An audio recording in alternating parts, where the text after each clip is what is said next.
Hey friends, this is Chris DenHerder here, and welcome back to That's Peer Leadership. Today's episode is a special one because it will be one of our first ever guest episodes, and I couldn't be more excited to share the conversation with someone who is the real deal when it comes to leadership, growth, and showing up with heart. J.R. VanderWall is a small business owner, a high school coach, a city council member, an Ironman triathlete, and above all, a deeply authentic, supportive human being. Him and his wife Rhonda run Dynamic Family Chiropractic in Granville, Michigan, and they've built what is more than really just a practice. It's a community.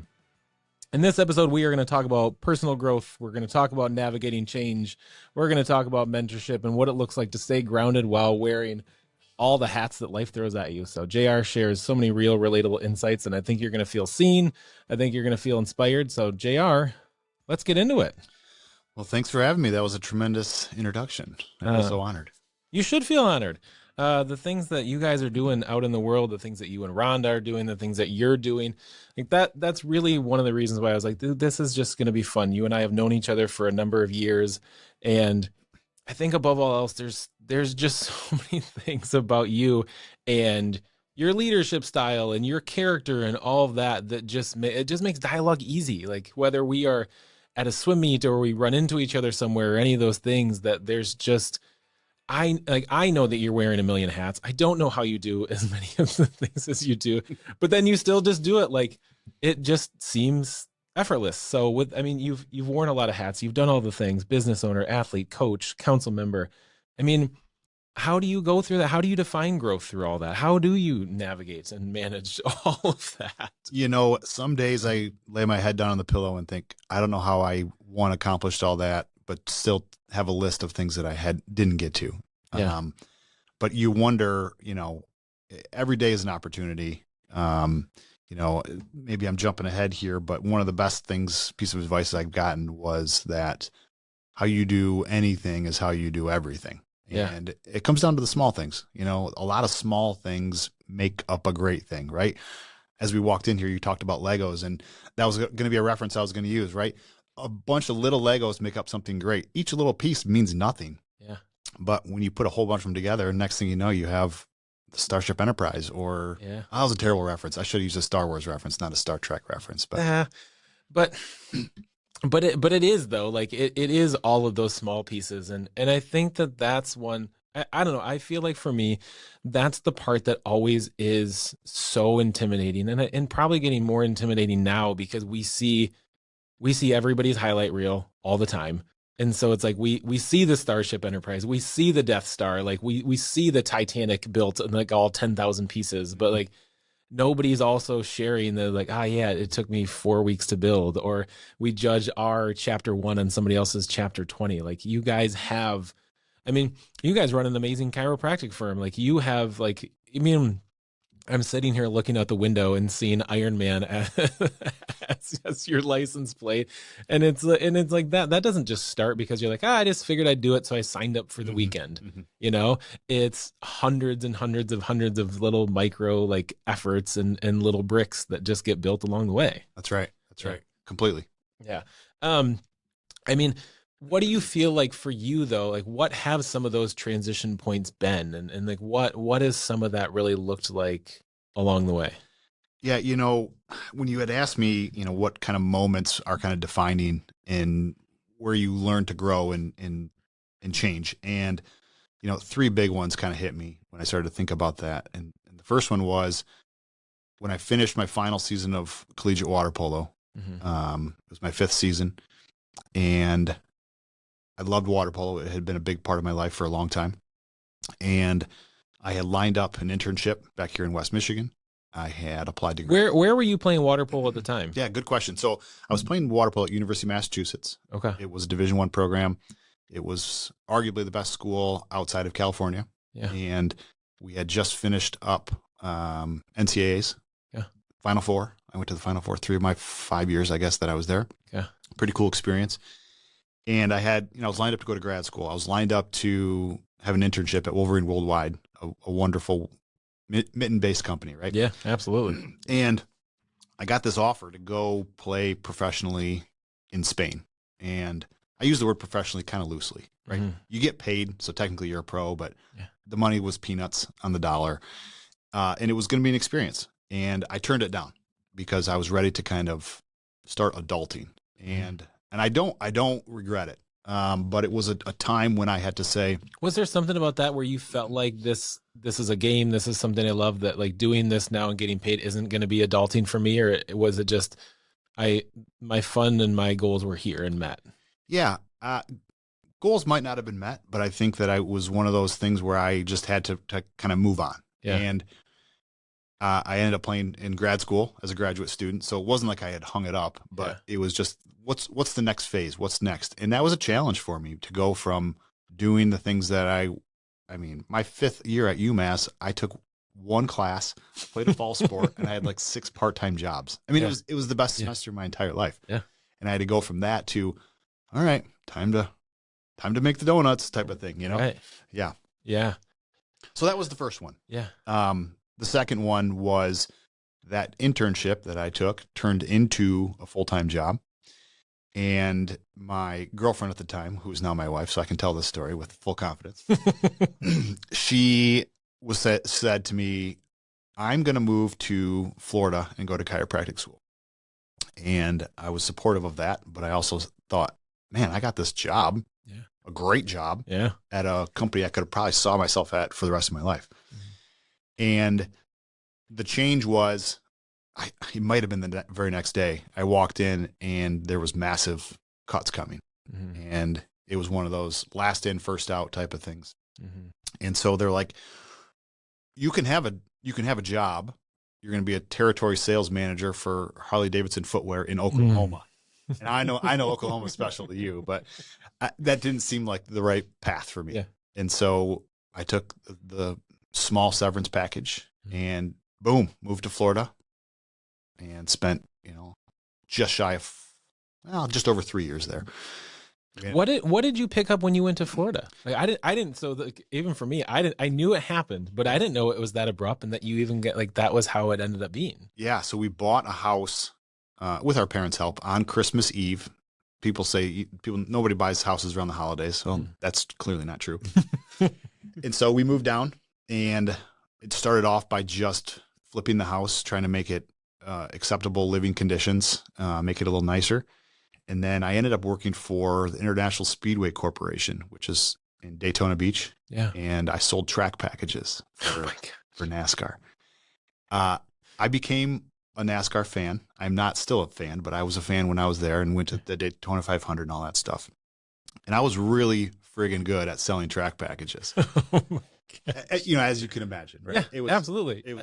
I can imagine, because there isn't a single thing that I've learned about you that hasn't like gone full enthusiasm, full gas. This is like, I'll put everything that I have into this. Yeah. And if I can't, I don't want any part of it.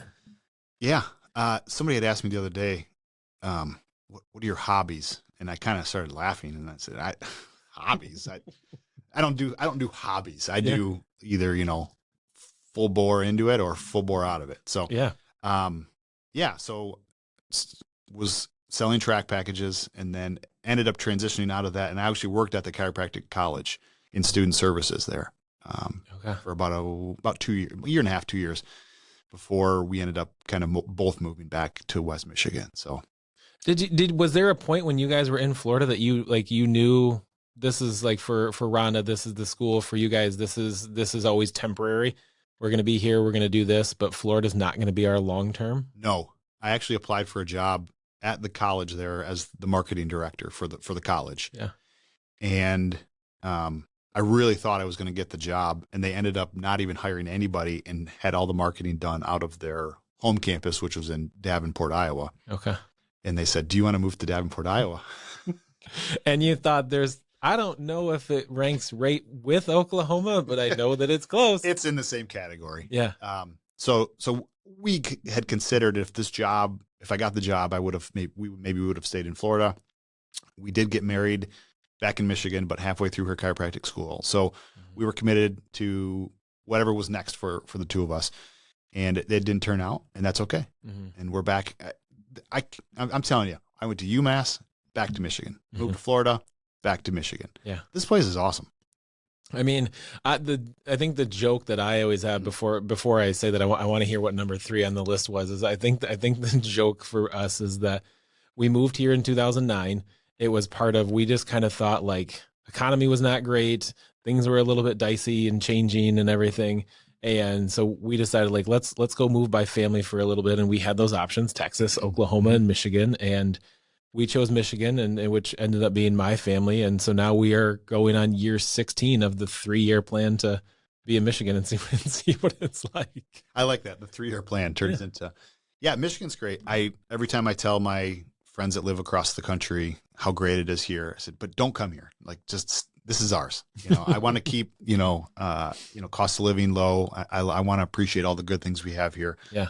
Michigan is pretty special. It really is. Yeah. In a lot of ways. And I think when they do come and you do get that first time, especially when it's in some of our, spring, summer, it's still some of our best times, although I think my wife might now have like transitioned to, I think Amy will say that fall is her favorite, but I think summer is not like anywhere else. And it's fresh water. It's great beach. We travel a lot, and we try to not travel during the summer because we want to enjoy all the things here. Same. Summer seems like the travel time, and that's when family will say, they're like, come on down, come see us. And we're like, we're okay. Yeah, we're all right. Yeah, this is good. Yeah.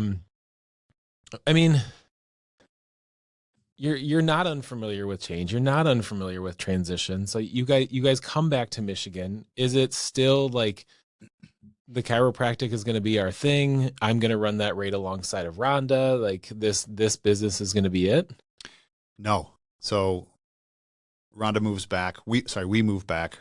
Rhonda joins her brother, who's also a chiropractor. Yeah.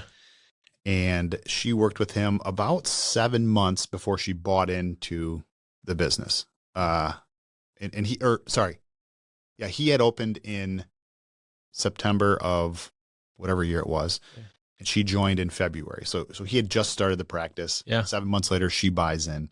Around that same time, I quit my job, which was back here in Michigan. I was working for WZZM, selling advertising. Shocking.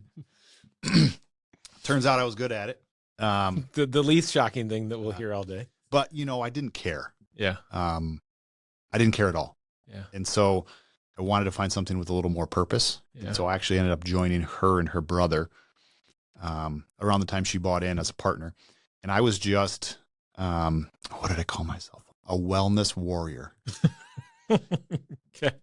And so I was marketing, I was business development, I was connecting to the community, I was whatever that looked like. And this actually brings me to my third one, which was in 2012. They had been working together for a handful of years, and it was going good, but not great. Mm-hmm. And as you can probably imagine, siblings working together, each person had their own idea of how things are going to go, and they're strong personalities. Yeah. Right? Rhonda, yeah, she has a strong personality. Right. Shocker that her brother has a strong personality. Yeah. And we were looking at what's next. What's asking the questions. How do we move through this phase? What's next? Do we buy a second practice? Do we move? We had looked at starting up a practice maybe in Seattle, mm-hmm. a place we thought we wanted to move to. We visited. It was way too much rain. Yeah. So Rhonda's brother meets a female and decides he's probably going to move forward with his life with her. Mm-hmm. And I remember we were in the car on our way to Holland to buy a second practice. We had a check in hand. And she says to her brother, if there's any thought of you leaving to pursue this relationship, we're not buying this practice. Right. Yeah. And by the way, I got to know now. We ripped up the check in the car on the way home. True story. Yeah. And what turns out to be all these questions we were wondering about, what's next? How are we going to get through this? It turns out to be the best thing that happened is he got married, moved, sold his house, sold his boat, sold his motorcycle, moved to Tennessee and started his own practice. Yeah. Rhonda became the sole chiropractor there. And that's when I kind of transitioned into a role of office manager, and we were going to run this together. I didn't think that's how it was going to go. Yeah. Right. We kind of envisioned this thing of working together forever. We were great friends. Besides being family, we were friends. We rode bikes together, and we liked to go boating together and camping and all the things. That was a big change, big challenge. Yeah. especially when I didn't think that's what it was going to be. And now our relationship is fantastic with them. You know, we celebrate each other. We appreciate each other rather than working alongside and having those challenges. Yeah. I didn't think that's the way it was going to go. Yeah, absolutely. And how fast to be able to pivot from that. I mean, you're not talking about like, the deal kind of fell through and we had this. I mean, you're in the thick of it, you're en route. So which means that knowing you guys the way that I do, that your minds are 30 days, 60 days, they're 6 months down the road about what this looks like with a second practice to like, we are literally voiding our check en route to the process. Oh yeah. And going to do it all differently. I mean, we had already talked to our electronic health records vendor about how do we set up a site. I mean, we had all the things. You're in the specifics of it. Yeah. Because this was going to be a different practice in a different county, because our practice is in Kent County. This was going to be in Ottawa County. We had talked through the details of all this, and it was just rip it up. And that was a quiet ride home. Not my favorite 25 minutes back to Granville, but I think we've all had a lot of quiet rides home in a lot of different ways. Yeah. So I mean, what keeps you guys when it is that uncomfortable, right? What keeps growth going forward for you? You're like, all right, this is just not it, or was it a reevaluation altogether of what you guys were doing? You know, I don't remember the specifics of how that went down. Yeah. But it was kind of one of those things where we just kind of decided this is what's going to be our future. Yeah. And if we're going to do this, we got to do this together, and we got to trust, and we have to, kind of lean into that and embrace it. When change becomes a challenge, or when it's unexpected, right? When it's uncomfortable. I tell this to my kids and my kids that are my kids and my kids that I coach, is you have to be able to control what you can control. Yeah. There's things you can't control. Right. Right. And the two things you can control always are attitude and effort. Yeah. Always. And so control what you can control. And sometimes, kind of like with, triathlons or endurance events, and you know this too, when you embrace it and lean into it, it doesn't suck less. Right. But you can embrace the suck. Yeah. Right. Oh yeah. Absolutely. And somehow there becomes a fun piece to it somehow. Yeah. I think when you step back away from some of those things, and I think for so many people there is controlling the controllables or adding in some of those boundaries or having some of that it's always this fear of letting go. But when you start to just understand like the playground that you can stay within and what you have to work with, and I feel like everything looks so much different, and it's so much better and so much more empowering to know that like I can do all of this because it's all me. And I mean, okay, so let's transition that into a little bit as well, because like we started this off, we talked about all of the different hats. So for a lot, owning a business, let alone running it with your significant other in any capacity, and then still having to, like, that's more than enough for most, let alone adding to like, I would like to race 12 hours at a time. I would like to swim, bike, and run for all of a day.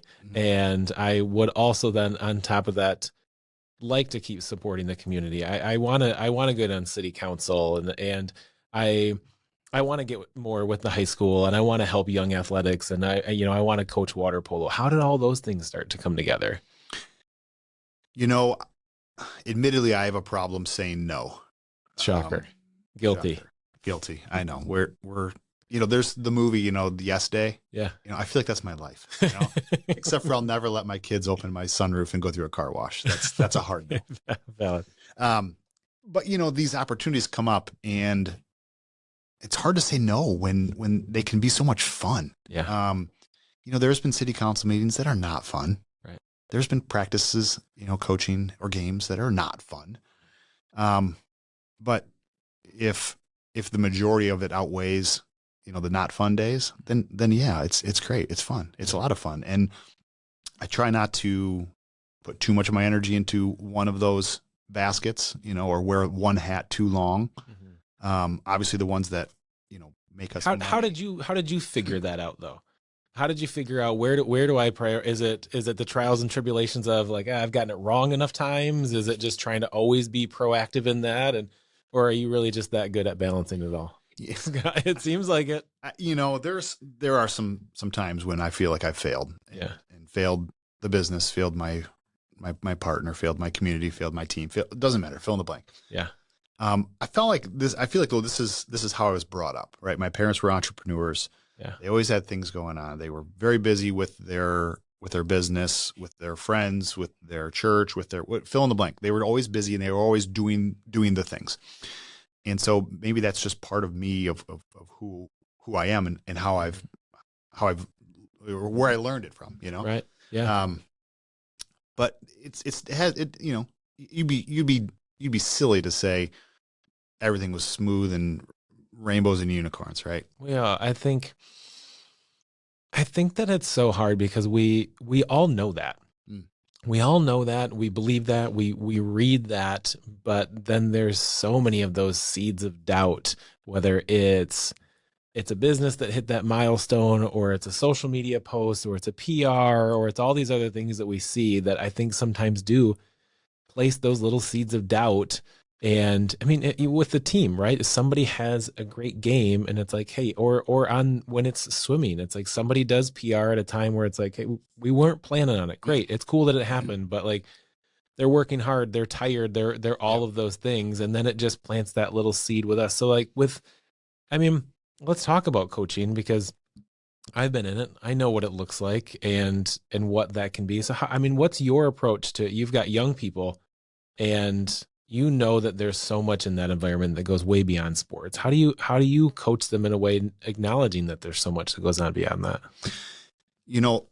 I had done a little bit of coaching before I had my own children. Yeah. And I think I coach so much differently now. Yeah.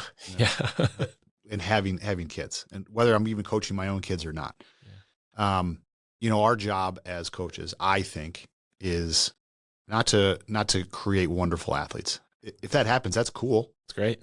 Your nephew is awesome swimmer, but I'm pretty sure you care more about the human he's becoming, right? And kind of shaping these young kids into saying, you know what, if we succeed, that's great. I'm super proud of it. That's the goal, right? Winning is a goal, but shaping them into becoming better humans is what you really wanted to do. And hopefully when these kids that we're coaching are sitting at a table doing a podcast when they're old like us, and they're saying, you know what helped shape me is athletics. Right. And maybe the coaching I got during that. And the conversations that were had. And, I said this to Zealand's head coach as well about that after a great performance. The team did well, fourth in the state, good accolades in terms of the sport.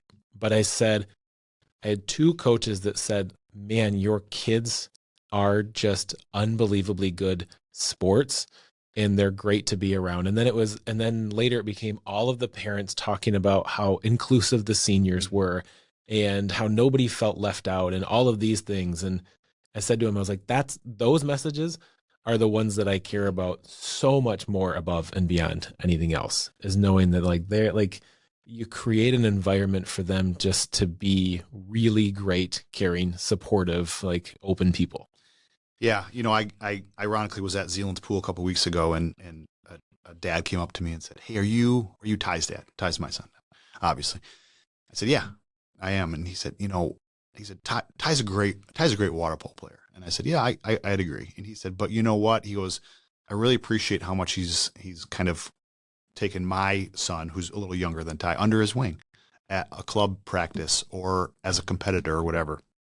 And he said, he's just a really great kid, and he's always pleasant to be around. And he really, and I just stopped and I said, you know what? Like, thank you.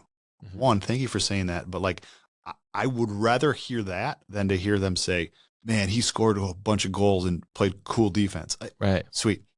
That's great. I'm glad he did that. Yeah. But I want to hear that he's a good person. Right? Oh yeah, absolutely. You want to set a state record for most goals, or I feel like there was somebody in the room that once did set a state record for most saves. But it's those things that stand out more when it's that, right? Yeah, you're right. Owen is an unbelievably good swimmer, but everyone also talks about like he's one of the nicest people and one of the most humble people around, right? And even spending time with water polo parents, like I know and I've heard about Ty with them not even knowing my relationship to you guys, but and it is how good he is and how much he plays with finesse, but also it's like when he's just a likable person Mm-hmm.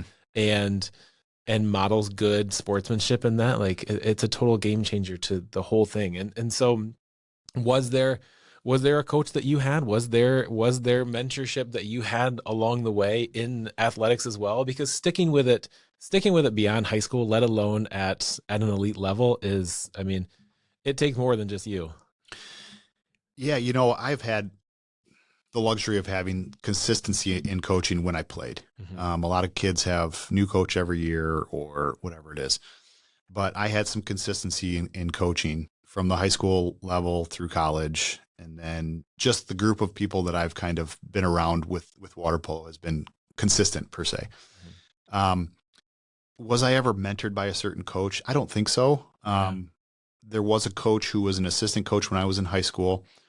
He ended up actually marrying Rhonda and I, and he actually baptized both of our kids. Castle seems like he's decently close to the family. So, yeah, and he still is on the pool deck coaching, and he's just been one of those guys that've been around a long time, and you always felt like you could talk to him, Mm-hmm. right? And I've even seen him now on the pool deck talking to Ty. Yeah. And asking him kind of deep questions Yeah. in the middle of a swim meet, right before Ty's gonna get on the blocks, or Marley for that matter, asking them questions, tough questions. And I think he asked Ty a question right before he swam a race, right before you're in the line, you're ready to get on the line. And he says, Ty, what do you think is one of your what do you think other people would want to say is one of your greatest qualities? And Ty's like, well, Dave, that's pretty deep. I also need to swim here in just a moment. I'm really concerned about my starts right now. Can we table this? Yeah, and I think Ty he gave him a humorous answer just to kind of move the conversation along. But I think they did revisit that conversation later on, and that was fun. But yeah, maybe his name's Dave McWaters. He's been around, so Yeah. if people are listening to this and they're familiar with the aquatics world, they'll know who Dave is, and yeah, I guess I would consider him a mentor. Yeah. Yeah. That's all. It's funny we don't, because even that ends up being one where I feel like there's a certain expectation where it's like I have to have this established and it has to be like this agreed upon mentor-mentee relationship, and I think in a lot of ways it doesn't. I've got ones that I've looked up to in unique ways that maybe they know it, maybe they don't, and maybe it's one where they should know it. But I think even just that, there's a lot that I still do that dude just like always set a good standard on that. Yeah. We are closing in. We are almost wrapping up on a time, but before we do, I want to go rapid fire with you a little bit, and I want to hear from three things, and it is, I want to know, one, would you do any of it differently? Hard no. Yeah. Yeah. Even the challenges, even the difficult things, that's what shapes you. That's that's how you grow. You can't grow without change. Right. It's we hear it, but accepting it is a whole different thing. All right.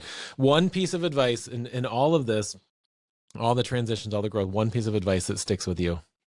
I kind of already said it, but how you do anything is how you do everything. Yeah. If you're going to put your shoes on, put them on like you mean it. Yeah. Right. I mean, that's a small thing. Like, don't forget to brush your teeth. So I tell my kids. Yeah. It is. It's all the small things and it's all the habits. All right. Last one. Michigan restaurant that you won't say no to. I say, JR, you want to go here. It's always a yes. Unpopular opinion. Uh-oh. But there's a small story to it, but it's the Corner Bar in Rockford, Michigan. Why the Corner Bar?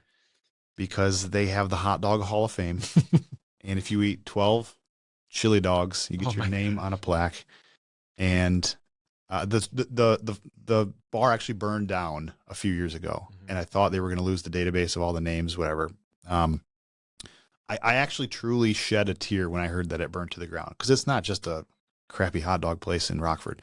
It's like a place, right? And we went back after the conference swim meet this year, and again, shocker, Ty had to eat 13 chili dogs to beat Dad. Mission accomplished? Mission accomplished. Oh my God. We're gonna get hot dogs, Chris. Oh man, I can make my way up to Rockford for that one. JR, it really was like everything about this was a good one. We could sit here, I'm pretty confident, for hours. A good amount of that time could be dominated by swim conversations, but as much time as we enjoy riding bikes and being outside and being with family, and to still be able to always connect with you on everything else, is something that I truly do always appreciate. So a huge thank you. Also, just for being a ridiculously kind leader, and someone that I know how humble you are. I know that you'll take it in with a simple thank you, but for joining me on this, but also just for sharing and then continuing to lead the way that you do in Granville and Michigan, and everywhere that you really set foot. I even know of so many other stories. So maybe we do a part 2 someday. That are even not from here, that are just great. So if everybody, if there is something from today that resonated with you, share it with a friend, leave a review, or just send me a message. I'd love to hear what landed. And don't forget, the show is available Apple Podcasts, Spotify, iHeartRadio, and anywhere else that you are listening to podcasts these days. We've got more powerful conversations and solo episodes coming your way, so stay curious, stay connected, and I will see you next time on That's Pure Leadership. Thanks, JR.